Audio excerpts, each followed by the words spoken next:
বিএনপির ভারপ্রাপ্ত চেয়ারম্যান তারেক রহমানকে ভোটার তালিকায় অন্তর্ভুক্ত করার বিষয়ে আজ বৈঠকে বসছে নির্বাচন কমিশন। এ নিয়ে আরও জানাতে সরাসরি যুক্ত হচ্ছেন সহকর্মী তৌফিক আহমেদ মুন্না। মুন্না, আপনি জানাবেন আমাদের কখন সভা শুরু হবে আর আজকের সভার এজেন্ডা সম্পর্কে কোনো তথ্য পেয়েছেন কিনা?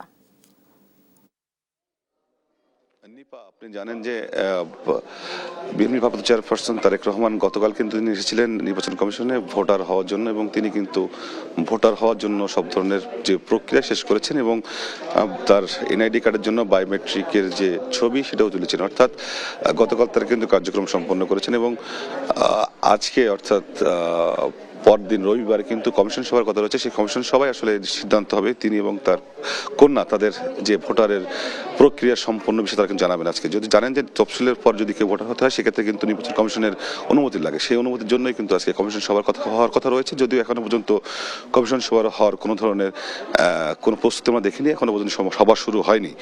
আপনি জানেন যে দীর্ঘ 17 বছর পর গেল 25 ডিসেম্বর কিন্তু বিএনপি ভারপ্রাপ্ত চেয়ারম্যান তিনি কিন্তু ঢাকায় স্বদেশপত্র উত্তোলন করেন এবং সেদিন তিনি কিন্তু 300 মিটার এলাকাতে একটি ব্যাপক জনসমাগম তিনি কিন্তু বক্তব্য রাখেন এবং সেখানে কিন্তু তিনি তার আগামী দিনের বাংলাদেশ নিয়ে পরিকল্পনার কথা বলেন এবং তারপরের দিন 26 তারিখ তিনি কিন্তু কর্মব্যস্ত দিন পার করার পর গতকাল অর্থাৎ শনিবার তিনি কিন্তু নির্বাচন কমিশনে ভোটার হওয়ার প্রক্রিয়া কিন্তু সম্পন্ন করেছেন এবং সেটি কিন্তু আজকে নাগাদ নির্বাচন কমিশন থেকে কিন্তু জানানো হবে। এবং তিনি ঢাকার গুলশান এলাকা অর্থাৎ ঢাকা 17 আসনের 19 নম্বর ওয়ার্ড ঢাকা উত্তর সিটি কমিশন ওয়ার্ড থেকে তিনি কিন্তু ভোটার হওয়ার জন্য আবেদন করেছেন এবং তার সাথে তার কন্যাও রয়েছেন জাইমা রহমান।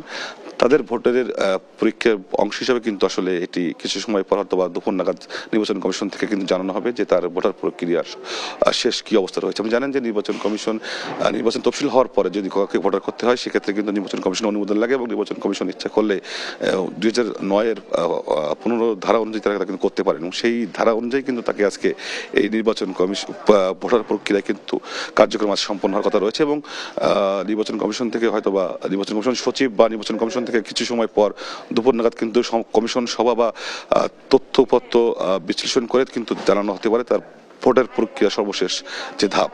তো সবকিছু মিলে নির্বাচন কমিশনে কিন্তু এখনো নির্বাচন কমিশন সভা অনুষ্ঠিত হয়নি। সভা অনুষ্ঠিত হওয়ার পরে আসলে যে সিদ্ধান্ত আসবে সেটা কিন্তু আসলে আমরা জানার চেষ্টা করব। তো এই ছিল আমার নির্বাচন কমিশন সভা অবস্থা। নিপা।